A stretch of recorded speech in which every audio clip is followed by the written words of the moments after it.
मुस्तकबिल। Frank valid एक देसी घर में अकेले रहते हैं जो दिमागी खराबियों में मुब्तला है। रात के वक्त अपने ही घर में डाका डालकर तफरी करता है। एक दिन वो घर को थोड़ा सा साफ करता है और खाने की तैयारी करता है, लेकिन दूध पहले ही खट्टा हो चुका है, इसलिए वो नाश्ता किए बगैर सोफे की तरफ चला जाता है। फ्रैंक सो रहा है जब इसकी बेटी मेडिसन दूर दराज मुख से फोन करती है, लेकिन राब्ता टूट जाता है। बाद में फ्रैंक शहर की तरफ रवाना हुआ जहाँ हकीकी किताबों वाली आखिरी लाइब्रेरी वाक़ई है। लाइब्रेरियन जेनिफर मुस्कुराहट के साथ उनका इस्तकबाल करती है क्योंकि अब बहुत कम लोग हकीकी किताबें पढ़ते हैं। वो इसे बताती है कि एक नई गैर मनफत तंजीम लाइब्रेरी को डिजिटल फॉर्मेट में तब्दील करने का इरादा रखती है। इसी लम्हे फ्रैंक के बेटे हंटर को फोन आता है और बूढ़ा आदमी वहां से चला जाता है। रास्ते में वो एक स्टोर के पास रुकता है जहां क्लर्क ने इसे छूटी चोरी का शुबा करते हुए कुली का इस्तकबाल किया। बूढ़ा आदमी इसकी चीख को नजरअंदाज करते हुए चला जाता है। जैसे ही वो अपने घर की तरफ चल रहा है, हंटर अपनी गाड़ी में खींचता है। अपने वालिद की हालत के बारे में फिक्रमंद हंटर हर 10 दिन बाद यहाँ आता है, हालांकि वो अकेला रहता है। हंटर घर की गंदगी से खौफजदा है और उसने एतराफ किया कि वो अपने वालिद को किसी ऐसी सहूलत में रखना पसंद करेगा जहां इसकी अच्छी देखभाल की जाए, लेकिन फ्रैंक ने अपना घर छोड़ने से इनकार कर दिया। फिर हंटर ने एक रोबोट असिस्टेंट का इंकिशाफ किया जिसे इसने अपने बूढ़े बाप की मदद के लिए खरीदा है। फ्रैंक इस तोहफे से खुश नहीं है क्योंकि वो हमेशा ऑटोमेशन के खिलाफ रहा है। ताहम हंटर रोबोट को ऑन करता है और इसे घर साफ करने और दोपहर का खाना तैयार करने की हिदायत करता है। मशीन काम करने लगती है और जल्द ही जोड़ा मेज पर बैठ जाता है। फ्रैंक अपने बेटे के जज्बात पर काबू पाने की कोशिश करता है, कहता है कि उनकी वालिदा इस इख्तिरा को पसंद नहीं करेंगी, लेकिन हंटर ने इसे याद दिलाया कि इसके वालिदैन 30 साल कबल अलग हो गए थे। इस लम्हे रोबोट अपना बनाया हुआ केक निकालता है और फ्रैंक से कहता है कि वो यकीन करे कि ये एक अच्छा मददगार साबित होगा। फ्रैंक ने हिचकिचाते हुए इत्तेफाक किया। अगले दिन रोबोट घर को साफ करता है और फ्रैंक के लिए बनाए गए रोजाना के शेड्यूल को नाफिज करना शुरू कर देता है। अब ये बूढ़े आदमी के लिए सेहत बख्श खाना तैयार करता है और बागीचे में काम करने जैसी सरगर्मियों के साथ आता है। रोबोट फ्रैंक को शेव करता है और इसे सैर के लिए ले जाता है। जब फ्रैंक ये बहस करने की कोशिश करता है कि इसे किसी मददगार की जरूरत नहीं है, तो रोबोट इसे बताता है कि अगर फ्रैंक इनकार करता है तो उसकी याददाश्त मिटा दी जाएगी और इसे स्टोरेज में भेज दिया जाएगा। ये फ्रैंक को दोबारा गौर करने पर मजबूर करता है। एक दिन वो लाइब्रेरी जाते हैं, लेकिन फ्रैंक ने रोबोट को बाहर इंतजार करने को कहा। अंदर जेनिफर ने लाइब्रेरी के नए मालिक जैक से फ्रैंक का तारुफ कराया और इसे पुरानी किताबें रखने वाली काबीना दिखाई जो जल्द ही जाय कर दी जाएंगी। दरी असना बाहर लड़कों का एक ग्रुप रोबोट को परेशान करना शुरू कर देता है और जब फ्रैंक बाहर आता है तो वो तजवीज करता है कि रोबोट अगली बार गुंडों को ये कहकर डरा दे। घर जाते हुए फ्रैंक और उसका रोबोट स्टोर के पास रुकते हैं जहां फ्रैंक एक और मुजस्समा चरा लेता है, लेकिन क्लर्क इसे पकड़ता है और उसकी जेबें देखने का मुतालबा करता है। फ्रैंक चोरी शुदा चीज को वापस करने का इंतजाम करता है और क्लर्क इसे जाने देता है। ताहम बाद में फ्रैंक रोबोट के बैग में मुजस्समा पाकर हैरान रह जाता है। इससे पता चलता है कि रोबोट ने देखा कि क्या हुआ और फैसला किया कि फ्रैंक को इस चीज की ज्यादा जरूरत है। फ्रैंक रोबोट को चोरी के तस्वुर की वजाहत करता है और इसे ताले चुनने का तरीका सिखाना शुरू करता है और ये जाहिर करता है कि इसने इस महारत की वजह से 2 कैद की सजाएं काटी है। फ्रैंक जेवरात चोरी करने में महारत रखता है क्योंकि जैसा कि वो कहते हैं, इंश्योरेंस कंपनियां सबसे ज्यादा नुकसान उठाती है। ये देखकर के रोबोट काम को बखूबी संभालता है, फ्रैंक को एहसास होता है कि उनके पास नए मौके हैं। जोड़ा लाइब्रेरी की तरफ जाता है जहां फ्रैंक रोबोट को सिक्योरिटी कैमरों के मकामात दिखाता है। इसके बाद वो रोबोट का तारुफ जेनिफर से करता है जो इसे लाइब्रेरी के डिजिटल फॉर्मेट में तब्दील होने का जश्न मनाने वाली पार्टी में मदऊ करता है। जब वो घर लूटते हैं, फ्रैंक रोबोट को बताता है कि वो इस रात डकैती करेंगे। इस वक्त हंटर मेडिसन की मुसलसल शिकायत और उसके इसरार से तंग आकर फोन करता है कि इसका भाई रोबोट को वापस ले, लेकिन अब फ्रैंक अपने नए साथी को तर्क नहीं करना चाहता। इस रात मुजरिम जोड़ी लाइब्रेरी की तरफ जाती है और डान क्विकसूट का एक कदीम एडिशन चरा लेता है, लेकिन फ्रैंक को ये महसूस नहीं होता कि इसने मेज पर अपना शीशा छोड़ दिया है। घर में जैसे ही फ्रैंक किताब का जायजा ले रहा है, वो याद करता है कि किस तरह हंटर ने एक बार इसे चोरी का फिन सिखाने को कहा था। बूढ़ा आदमी अपने बच्चों की हरकत को याद करता है, लेकिन इसकी यादें उखड़ जाती है। उन्हें उन पर ज्यादा तवज्जो न देने पर शदीद अफसोस है। अगली सुबह मेडिसन ने फोन किया। हैरत हुई कि फ्रैंक रोबोट को इतना कबूल कर रहा है। वो परेशान हो जाती है जब फ्रैंक ने जिक्र किया कि इसके भाई ने कम से कम उसके लिए कुछ किया है। शाम को फ्रैंक लाइब्रेरी में जेनिफर के साथ पार्टी में जाता है जो अब कम्युनिटी सेंटर के तौर पर काम करेगा। जेनिफर इसे रात के वक्त होने वाली चोरी के बारे में बताती है और ये कि जैक को चोरों और लाइब्रेरी के नए स्पॉन्सर्स पर शुबा है। उनकी गुफ्तगू में जैक ने खलल डाला जो अपनी बीवी को इस जोड़े से मिलवाता है। वो फ्रैंक को अकेला छोड़कर जेनिफर को चीट के लिए ले जाता है। फ्रैंक ख्वातीन के जेवरात पर नजर डाला शुरू कर देता है, खास तौर पर जैक की बीवी की तरफ से पहना हुआ हार। लेकिन जैक बूढ़े आदमी के पास जाता है और एतराफ करता है कि वो फ्रैंक के मुजरमाना माजी और जाए वो कुआं से मिलने वाले शीशों के बारे में जानता है। जैक ने फ्रैंक से दोबारा वापस न आने को कहा। जेनिफर वापस आती है और फ्रैंक ने अचानक एतराफ किया कि वो सोचता है कि जैक एक फराड है, लेकिन वो नहीं समझती कि वो किसके बारे में बात कर रहा है। घर वापस फ्रैंक रोबोट से अपनी बसरी याददाश्त को ऑन करने को कहता है और जब वो जैक की बीवी के जेवरात का जायजा लेता है तो इसे एहसास होता है कि ये बहुत कीमती है। रोबोट ये समझता है कि फ्रैंक क्या मंसूबा बना रहा है, इसे खतरा मोल लेने से रोकने की कोशिश करता है, लेकिन बूढ़े चूर को यकीन है कि मुजरमाना मंसूबा तैयार करने से इसे अपने दिमाग को वर्जिश करने में मदद मिलती है। वो जैक के घर को दाव पर लगाना शुरू कर देते हैं और इस दौरान रोबोट ने एतराफ किया कि इसने इसकी याददाश्त के सफाया होने के बारे में झूठ बोला। ये फ्रैंक को अपनी जान को खतरे में डालने से रोकने के लिए स्टोर पर वापस आने को तैयार है, क्योंकि इसकी बुनियादी तशवीश फ्रैंक की सेहत है।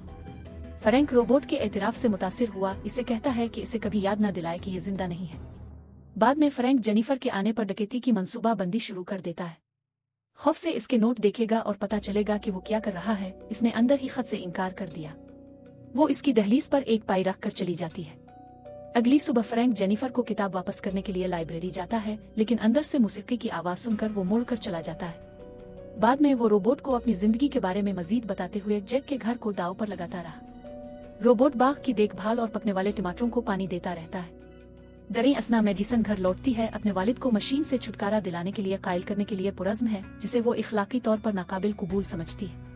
वो रोबोट को ऐसे पासवर्ड का इस्तेमाल करते हुए गैर फ़ाल कर देती है जिसको फ्रैंक नहीं जानता था, और अपने वालिद को अपने हालिया सफर की तस्वीर दिखाता है, इस बात से बेखबर कि ये सब इसके लिए बोझल महसूस होता है। अगली सुबह फ्रैंक पहली बार अपने मैकेनिकल दोस्त की वीक अप कॉल के बगैर बेदार होता है और रोबोट को दोबारा ऑन करने की कोशिश करता है, लेकिन पासवर्ड के बगैर ये नामुमकिन है। मेडिसन स्टोर से सीरियल लेकर लौटती है, जिसे फ्रैंक ने काफी अरसे से खाना छोड़ दिया था क्योंकि रोबोट सिर्फ सेहत बख्श नाश्ता करता था। जैक के घर को अकेले देखना अब इसे कोई खुशी नहीं देता। वो खाने के लिए किचन में घूमना शुरू कर देता है, हर चीज को इधर उधर फेंक देता है और मेडिसन इसे लास्कन्ना बना देता है, लेकिन फ्रैंक ने इसे बेजायका पाया और उससे रोबोट को दोबारा ऑन करने को कहा। वो इनकार करती है। बाद में फ्रैंक ने अपनी बेटी को घर की गंदगी के लिए डांटते हुए कहा कि इसने वो काम नहीं किया जो रोबोट ने आसानी से संभाल लिया। अगली सुबह फ्रैंक ने एक हैरत अंगेज तब्दीली देखी। सब कुछ चमक रहा है और उसकी बेटी किचन में मसरूफ है, इसे यकीन दिलाती है कि इसने सारी रात सफाई में गुजारी है, लेकिन फ्रैंक इसे झूठ में पकड़ता है। इसने बस रोबोट को वापस ऑन कर दिया। फ्रैंक गुस्से में है, कहता है कि रोबोट नौकर नहीं है, इसे सिर्फ ऑन और ऑफ नहीं किया जा सकता जब कोई चाहे। मेडिसन हिचकिचाते हुए राजी हो जाता है और रोबोट को दोबारा ऑन कर देता है। इस रात फ्रैंक ने अपने रोबोट दोस्त के साथ डकैती का मंसूबा शेयर किया। वो बताता है कि रकम जैक की बीवी की है और जैक सिर्फ एक फ्री लोडर है। हर शाम जूड़े पार्टियों में जाते हैं और इसी वक्त वो हड़ताल करेंगे। वो औरत के महंगे जेवरात चरा लेंगे। फ्रैंक ने फरार के 20 मुख्तलिफ रास्ते वज़ा किए हैं, इसलिए वो महफूज है। सबसे अहम बात, वो जानता है कि सिक्योरिटी सिस्टम का कंट्रोल पैनल कहाँ वाक़ है। रात के वक्त आदमी और रोबोट जैक के घर में दाखिल होते हैं और महफूज की तरफ अपना रास्ता बनाते हैं। रोबोट फ्रैंक से ज्यादा मजबूत और तेज होने की वजह से लाखों मुमकिना मजमू का हिसाब लगाते हुए महफूज को तोड़ देता है। मुजरिम जोड़ा डकैती को खत्म कर देता है और अगरचे घर के मालिकान तवक्को से पहले वापस आ जाते हैं, लेकिन वो फरार होने में कामयाब हो जाते हैं। लेकिन घर वापस फ्रैंक को अचानक एहसास हुआ कि चोरी शुदा जेवरात बहुत ज्यादा काबिल शनाख्त है और इसे बेचना आसान नहीं होगा। वो इसे वक्ती तौर पर छुपाने का फैसला करता है। अगली सुबह रोबोट फ्रैंक की मेडिसन कॉकटेल में खिदमत करता है जब शेरफ जैक के साथ आता है, जिसे यकीन होता है कि इस चोरी के पीछे इसका पड़ोसी है। शेरफ, जो फ्रैंक के मुजरमाना माजी से वाकिफ है, घर की तलाशी लेने पर इसरार करता है, लेकिन मेडिसन हैरान है, ये कहते हुए कि वो अपने वालिद की बेगुनाही की जमानत दे सकती है। बाद में मेडिसन ने अपने वालिद को अलविदा किया, जो इसे महंगी बालियों का एक जोड़ा देता है जो उसके पास काफी अरसे से मौजूद था, और इसे मशवरा दिया कि वो उन्हें यहाँ से बहुत दूर बेच दे। मेडिसन चली गई, ये तस्लीम करते हुए कि इसका भाई रोबोट के बारे में सही था। इस वक्त फ्रैंक ने एक वैन को देखा जो उसके घर की निगरानी कर रही थी। वो अपने घर में दाखिल होने वाले शेरफ को याद करता है, जिसका मतलब है कि घर में बिगाड़ किया जा सकता है। वो टीवी का वॉल्यूम खोलता है और सोचता है कि चोरी शुदा सामान कहाँ छुपाया जाए। सबसे पहले वो अपने तमाम डकैती के मंसूबों को चिमनी में जला देता है। फिर रोबोट इसे इसकी याददाश्त के बारे में याद दिलाते हुए कहता है कि पुलिस इसका जायजा ले सकती है। रोबोट फ्रैंक से अपनी याददाश्त मिटाने को कहता है, लेकिन फ्रैंक खुद को ऐसा करने के लिए नहीं ला सकता। एक हल के लिए बेचैन फ्रैंक ने रोबोट से कहा कि वो हंटर को फोन करे और इसे बताए कि फ्रैंक मर रहा है। पैगाम से घबराकर हंटर अपने वालिद के घर पहुंचा और इसे बिस्तर पर पाया। हंटर फ्रैंक को अस्पताल ले जाने की कोशिश करता है, लेकिन फ्रैंक ने अचानक एतराफ किया कि वो एक बुरा बाप रहा है और अपने बेटे की मुआफी मांगता है। वो हंटर से इल्तिजा करता है कि वो अंदर देखे बगैर अपना बरीफ केस छुपा ले। हंटर बरीफ केस अपनी कार के ट्रंक में रखता है, लेकिन जैसे ही वो भागता है, शेरफ वैन से निकलता है और इसे रोकता है। जब वो बरीफ केस खोलते हैं तो उन्हें चीनी मिट्टी के बर्तन के सिर्फ बेकार मुजस्समे मिलते हैं। शेरफ हंटर को अगले दरवाजे पर होने वाली डकैती के बारे में बताता है, लेकिन बेटा ये नहीं समझता कि इसके वालिद के बीमार होने के बाद इस पर इल्जाम क्यों लगाया जा रहा है। इसी वक्त फ्रैंक अपने बेटे को मुश्तैल करते हुए, जो घबराहट में भागा हुआ था, इत्तेफाक से बाहर पोर्च की तरफ चला गया।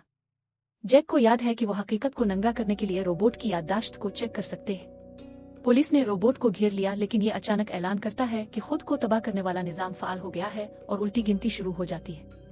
फ्रैंक को इसके लिए वक्फा करते हुए देखकर पुलिस बाहर भाग गई।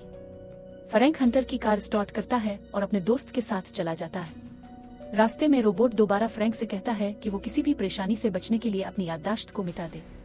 जोड़ा लाइब्रेरी की तरफ जाता है और जैसे ही फ्रैंक जेनिफर से हालिया वाकयात के बारे में बात कर रहा है, इसने दीवार पर अपने बच्चों की तस्वीर देखी। फिर वो जेनिफर के साथ अपनी एक तस्वीर देखता है और अचानक इसे एहसास होता है कि वो इसकी बीवी है, जिसे वो अपनी बीमारी की वजह से भूल गया था। फ्रैंक और रोबोट घर लूटते हैं, इससे पहले कि पुलिस स्टेशन के बाहर उन पर नजर पड़ जाए।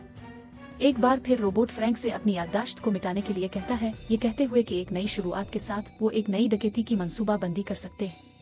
इस दलील को सुनकर फ्रैंक बिलाखिर राजी हो जाता है और रोबोट को बंद कर देता है। कुछ देर बाद फ्रैंक एक बालिग डे के सहूलत में खत्म हो जाता है, क्योंकि इसका डिमेंशिया बढ़ता है और वो बहुत कम याद रख सकता है। इसका खानदान इससे मिलने आता है और बूढ़ा आदमी उनकी मोहब्बत और देखभाल को महसूस करके खुश होता है।